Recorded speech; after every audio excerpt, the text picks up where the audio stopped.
Praise be to Jesus Christ and blessed Virgin Mary. Welcome back to Catholic Wikipedia. ഞാൻ Ashiq Joy. As usual, let us begin with a prayer. Pater noster, qui es in celis, sanctificetur nomen tuum, adveniat regnum tuum, fiat voluntas tua, sicut in cielo et in terra. Panem nostrum quotidianum de nobis hodie, et dimitte nobis debita nostra, sicut et nos dimittimus debitoribus nostris, et ne nos inducas in tentationem, sed libera nos a malo. Amen. ഇന്ന് നമ്മൾ കാണാൻ പോകുന്നത് ശുദ്ധീകരണ സ്ഥലത്തിലെ 3 അനുഭവങ്ങളാണ്. ഇത് മൂന്നും ഒരേ രീതിയിലുള്ളതാണ്. പ്രത്യേകമായിട്ട് വൈദികർക്കും സന്യസ്തർക്കും സംഭവിക്കാൻ സാധ്യതയുള്ള ഒരു സംഭവമാണ് നമ്മളിന്ന് കേൾക്കാൻ പോകുന്നത്. അതായത് ഞാൻ ഇങ്ങനെയുള്ള സംഭവങ്ങൾ വായിക്കുമ്പോൾ, ഈ മരണാനന്തര അനുഭവങ്ങൾ വായിക്കുമ്പോൾ മനസ്സിലാവുന്നത് ഏറ്റവും അധിക കാലം ശുദ്ധീകരണ സ്ഥലത്ത് കിടക്കുന്നതും ഏറ്റവും പീഡനമേൽക്കേണ്ടി വരുന്നതും വൈദികരും കന്യാസ്ത്രീകളുമാണ് എന്നുള്ളതാണ് ദുഃഖകരമായ കാര്യം. അതിൻ്റെ പ്രധാന കാരണം മറ്റൊന്നുമല്ല, കൂടുതൽ ലഭിച്ചവനിൽ നിന്ന് ഈശോ കൂടുതൽ ആവശ്യപ്പെടുന്നുണ്ട് എന്നുള്ളതാണ്. കൂടുതൽ ലഭിച്ചവനിൽ നിന്ന് ഈശോ കൂടുതൽ ആവശ്യപ്പെടുന്നു. അത് നൽകാതെ വരുമ്പോൾ, ഈശോ കണക്ക് ചോദിക്കുമ്പോൾ ഇത് നൽകാതെ വരുമ്പോൾ ശുദ്ധീകരണ സ്ഥലത്ത് ഒരുപാട് കാലം കിടക്കേണ്ടി വരുന്നു. കാരണം ദേവാലയമായിട്ടും പള്ളിയുമായിട്ടും സഭയായിട്ടെല്ലാം ഏറ്റവും അധികം ഇടപഴകുന്നത് വൈദികരും കന്യാസ്ത്രീകളുമാണ്. അപ്പോൾ ഈ വൈദികർ എന്ന് പറയുമ്പോൾ അതിൽ ബിഷപ്പുമാരും കർദിനാൾമാരും മാർപ്പാപ്പന്മാരും എല്ലാവരും ഉണ്ട്. അതുകൊണ്ട് തന്നെ ഈ ദൈവികമായ ഇവരുടെ ഇടപെടലെല്ലാം വിശുദ്ധമായിട്ടല്ല എങ്കിൽ വളരെ വലിയ പീഡനമാണ് ശുദ്ധീകരണ സ്ഥലത്തുള്ളത്, വളരെ വലിയ പീഡനം. അപ്പോൾ ആദ്യത്തെ സംഭവം വിശുദ്ധ ബെർണാഡ് ഓഫ് ക്ലാർഫോ എന്ന് പറയുന്ന വിശുദ്ധൻ്റെ ജീവിതത്തിൽ സംഭവിച്ചൊരു കാര്യമാണ്. ഇദ്ദേഹത്തിൻ്റെ സഭയിലെ ഇദ്ദേഹത്തിൻ്റെ കൂട്ടുകാരനായിട്ടുള്ള ഒരു സന്യാസ വൈദികൻ, അദ്ദേഹം ആത്മീയ കാര്യങ്ങളിൽ അല്പം അലസനായിരുന്നു, വളരെ ലേസി ആയിരുന്നു. മരണത്തിന് മുൻപ് പോലും ഇദ്ദേഹം യഥാർത്ഥമായ അനുതാപമില്ലാതെയാണ് ബെർണാഡിൻ്റെ സുഹൃത്തായിട്ടുള്ള വൈദികൻ മരിച്ചത്. അങ്ങനെ ഫ്യൂണറലിൻ്റെ സമയത്ത്, പരിശുദ്ധ കുർബാനയുടെ സമയത്ത് മറ്റൊരു വിശുദ്ധനായിട്ടുള്ള ഒരു വൈദികന്, ഈ വിശുദ്ധ ബെർണാഡിൻ്റെ തന്നെ സഭയിലുള്ള വൈദികന് ഒരു വിഷൻ ലഭിക്കുകയാണ്. തൻ്റെ സുഹൃത്തായിട്ടുള്ള ഈ വൈദികൻ, ഈ അലസനായിട്ട് ആത്മീയ കാര്യങ്ങൾ നിർവഹിച്ച ഈ വൈദികൻ നശിച്ചു പോയില്ല, നിത്യനരകത്തിലോട്ട് പോയിട്ടില്ല, ശുദ്ധീകരണ സ്ഥലത്ത് അതികഠിനമായ വേദന അനുഭവിക്കുന്നു എന്ന് ഈ വിശുദ്ധനായ മറ്റൊരു വൈദികന് വിവരം ലഭിക്കുന്നു. വൈദികൻ ബെർണാഡിനെ ഇത് കാണിക്കുന്നു. അപ്പോൾ മറ്റൊരു ദിവസം രാത്രി ഈ മരിച്ചുപോയ വൈദികൻ്റെ ആത്മാവ് ഈ വിശുദ്ധനായ സന്യാസിക്ക് പ്രത്യക്ഷപ്പെടുകയും താൻ വളരെയധികം പീഡനങ്ങളിലൂടെ കടന്നു പോകുന്നു. അതിൻ്റെ പ്രധാന കാരണം ആത്മീയ കാര്യങ്ങളിൽ നെഗ്ലിജൻസ് വരുത്തി, ഉപേക്ഷ വരുത്തി. അതിനാൽ തന്നെ താനിതാ തീയാലും പുകയാലും ഇങ്ങനെ നിർത്താതെ ശുദ്ധീകരണ സ്ഥലത്ത് പീഡനം ഏറ്റുകൊണ്ടിരിക്കുകയാണ് എന്ന് ഈ വൈദികൻ്റെ ആത്മാവ് തൻ്റെ സഹോദര വൈദികൻ്റെ അടുക്കൽ വന്ന് ഈ പ്രയർ റിക്വസ്റ്റ് ആവശ്യപ്പെടുകയാണ്. അപ്പോൾ വിശുദ്ധ ബെർണാഡ് ഇത് ദൈവത്തിൽ നിന്നുള്ള വലിയൊരു മുന്നറിയിപ്പായിട്ട് അറിയുകയും മനസ്സിലാക്കുകയും തൻ്റെ കൂടെയുള്ള വൈദികർക്കെല്ലാം ഈ ഒരു വാണിംഗ് നൽകുകയും ചെയ്തു. നിങ്ങൾ ആത്മീയ കാര്യങ്ങളിൽ ഈ ഊർജ്ജസ്വലതയില്ലാതെ അലസമായിട്ട് കാര്യങ്ങൾ ചെയ്യരുത്. വളരെ സ്ട്രിക്റ്റായിട്ട്, വളരെ ഊർജ്ജസ്വലതയോടുകൂടെ ദൈവിക കാര്യങ്ങൾ ഇടപെടണം എന്ന് വിശുദ്ധ ബെർണാഡ് തൻ്റെ സഹോദര വൈദികരെ ഉദ്ബോധിപ്പിക്കുകയാണ്. ഞാനിത് ഈ ഇംഗ്ലീഷിലുള്ളത് നേരിട്ട് ട്രാൻസ്ലേറ്റ് ചെയ്യുന്നതാണ്, ഞാൻ എഴുതി വെച്ചിട്ടില്ല. അപ്പം ട്രാൻസ്ലേഷൻ പറയുന്നതിൽ ചിലപ്പോൾ ചില മിസ്റ്റേക്ക് വരും. മിസ്റ്റേക്ക് എന്ന് പറഞ്ഞാൽ ശരിയായ മലയാള ഭാഷ ആയിരിക്കത്തില്ല. അപ്പം ഞാൻ വായിച്ചിട്ട് സ്പോണ്ടേനിയസ് ആയിട്ടാണ് ഞാൻ ട്രാൻസ്ലേറ്റ് ചെയ്യുന്നത്. മറ്റൊന്ന് സംഭവിച്ചിരിക്കുന്നത് മദർ ആഗ്നസ് എന്ന് പറയുന്ന ഡൊമിനിക്കൻ കന്യാസ്ത്രീയുടെ ജീവിതത്തിൽ സംഭവിച്ചൊരു കാര്യമാണ്. ഈ ഡൊമിനിക്കൻ കന്യാസ്ത്രീ ഒരു ദിവസം ചാപ്പലിൽ പ്രാർത്ഥിച്ചുകൊണ്ടിരിക്കുന്ന സമയത്ത് വളരെ ദുഃഖത്തോടുകൂടെ, സങ്കടത്തോടുകൂടെ ഒരു വ്യക്തിയുടെ ആത്മാവ് പ്രത്യക്ഷപ്പെടുകയുണ്ടായി. അത് മറ്റാരുമല്ല, 10 വർഷം മുൻപ് മറ്റൊരു കോൺവെൻറ്റിൽ നിന്ന് മരിച്ച സിസ്റ്റർ ഹോട്ട് വില്ലാസ് എന്നു പേരുള്ള ഒരു സിസ്റ്റർ ഡേ ഹോട്ട് വില്ലാസ് എന്നു പേരുള്ള സ്ഥലത്തുള്ള ഒരു സിസ്റ്ററാണ്. അപ്പോൾ ഈ സിസ്റ്റർ 10 വർഷം മുൻപാണ് മരിച്ചത്. അങ്ങനെ ഈ മദർ ആഗ്നസ് എന്ത് ചെയ്യുന്നത് വെച്ചാൽ ഈ ആത്മാവിന് വേണ്ടിയിട്ട് പ്രാർത്ഥിക്കാൻ തുടങ്ങി. അങ്ങനെ പ്രാർത്ഥിച്ചുകൊണ്ടിരിക്കുമ്പോഴും 2-3 ആഴ്ചകളിലായിട്ട് ഈ മരിച്ച സിസ്റ്ററിൻ്റെ ആത്മാവ് ഈ സിസ്റ്ററിന് പ്രത്യക്ഷപ്പെട്ടുകൊണ്ട് തന്നെ ഇരിക്കുന്നു. അങ്ങനെ തൻ്റെ കുമ്പസാരക്കാരൻ്റെ അടുക്കൽ സിസ്റ്റർ പോയി ഈ കാര്യം പറഞ്ഞു, ഇങ്ങനൊരു ആത്മാവ് എനിക്ക് പ്രത്യക്ഷപ്പെടുന്നുണ്ട്. അപ്പം കുമ്പസാരക്കാരൻ പറഞ്ഞു, നിങ്ങളുടെ കമ്മ്യൂണിറ്റിയോട് പറയാൻ. കമ്മ്യൂണിറ്റിയോട് പറഞ്ഞിട്ട് ഈ ആത്മാവിനായിട്ട് പ്രാർത്ഥിക്കാൻ പറ. അപ്പോൾ ഒരുപാട് പേരുടെ പ്രാർത്ഥന കിട്ടുമല്ലോ. അങ്ങനെ തുടർന്നും പ്രാർത്ഥിച്ചു. പക്ഷേ അങ്ങനെ പ്രാർത്ഥിച്ചിട്ടും ഈ ആത്മാവിൻ്റെ സന്ദർശനം നിൽക്കുന്നില്ല. ഇതിങ്ങനെ എപ്പോഴും ഈ സിസ്റ്റർ വന്നുകൊണ്ടിരിക്കുകയാണ്, പ്രത്യക്ഷപ്പെട്ടുകൊണ്ടിരിക്കുകയാണ്. അപ്പോൾ ഈ സിസ്റ്ററിന് തോന്നി താൻ വഞ്ചിക്കപ്പെട്ടോ, ഇതൊരു ശുദ്ധീകരണ ആത്മാവല്ലേ, ഇനി എന്തെങ്കിലും പൈശാചികമായതാണോ എന്ന് കരുതിയിട്ടുണ്ടാവണം. ഇവിടെ പറയുന്നത് സിസ്റ്റർ കരുതി താൻ വഞ്ചിക്കപ്പെട്ടു എന്ന് കരുതി. അങ്ങനെ സിസ്റ്റർ ഇതിനെപ്പറ്റി ഇങ്ങനെ വറി ചെയ്തുകൊണ്ടിരിക്കുന്ന സമയത്ത് സിസ്റ്ററിൻ്റെ കാവൽമാലാക വന്ന് പറഞ്ഞു, ഈ അപ്പാരിഷൻ സത്യമായും ശുദ്ധീകരണ ആത്മാവിൻ്റെ തന്നെയാണ്.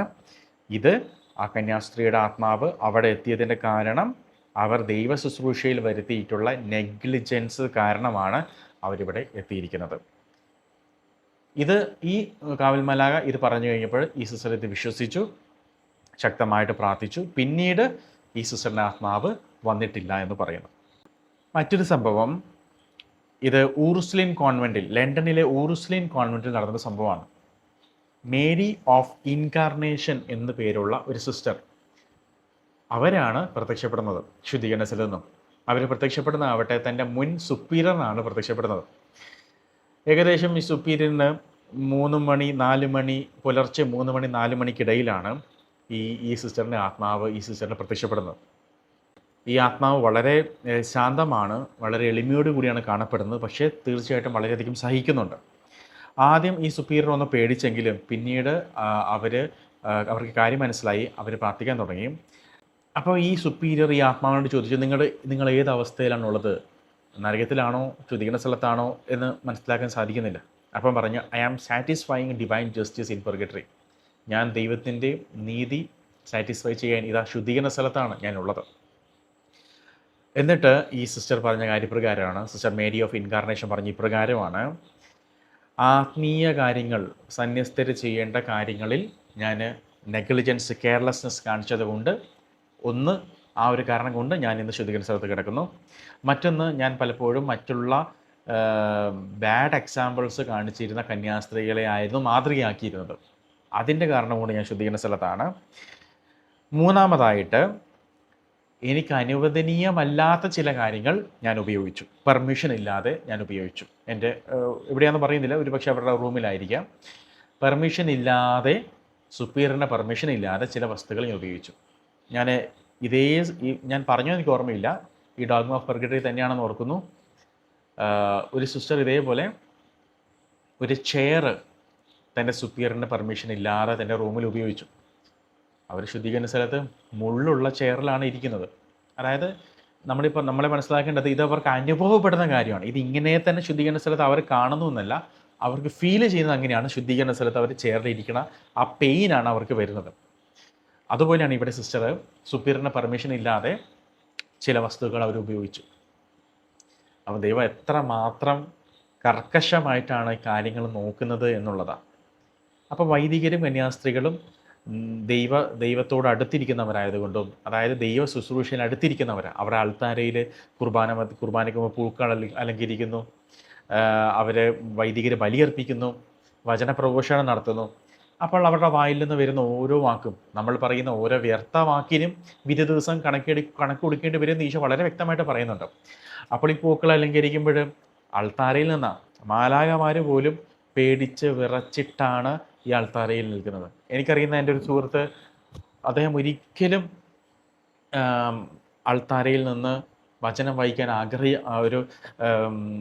താല്പര്യമുണ്ട്, പക്ഷേ അദ്ദേഹം ഒരിക്കലും അത് ചെയ്യാറില്ല. അതിന് കാരണം പറയണത്, അൾത്താരയിൽ കയറാനുള്ള യോഗ്യതയില്ല. അത്രമാത്രം ഒരുങ്ങി കുമ്പസാരിച്ച് ഒരു പൊട്ടുപോലും പാവക്കറകളില്ല എന്ന് ഉറപ്പുണ്ടെങ്കിൽ മാത്രമേ കയറാൻ കോൺഫിഡൻസ് ഉള്ളൂ എന്നാണ്.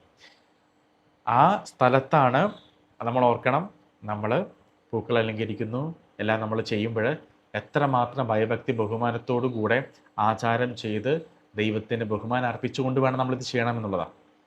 അങ്ങനെ ചെയ്യുമ്പോൾ അതിൻ്റേതായിട്ടുള്ള പ്രതിഫലം ഉറപ്പായിട്ടുണ്ട്.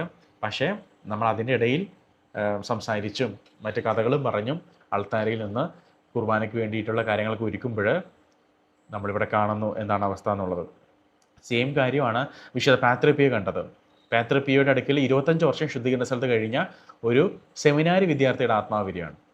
മോനെ, നീ എന്താണ് ഇത്ര കാലം അവിടെ കിടന്നതെന്ന് ചോദിച്ചപ്പം പറഞ്ഞത്, ഞാൻ സെമിനാരിലായിരുന്നപ്പോൾ എൻ്റെ ഡ്യൂട്ടി ഈ പൂക്കൾ അലങ്കരിക്കുക, മെഴുകുതിരി സ്റ്റാൻഡ് തുടക്കുക, അതായത് കുർബാനയ്ക്ക് വേണ്ടിയുള്ള കാര്യങ്ങൾ ഒരുക്കുക. അപ്പോൾ ആ സമയത്ത് സ്വാഭാവികമായിട്ടും പ്രാർത്ഥിക്കാൻ ആരും വരില്ലല്ലോ. കുർബാനയ്ക്ക് മുമ്പ് ആ ഒരു വ്യക്തി മാത്രമേ ആൾത്താരെ ഉണ്ടാവുള്ളൂ.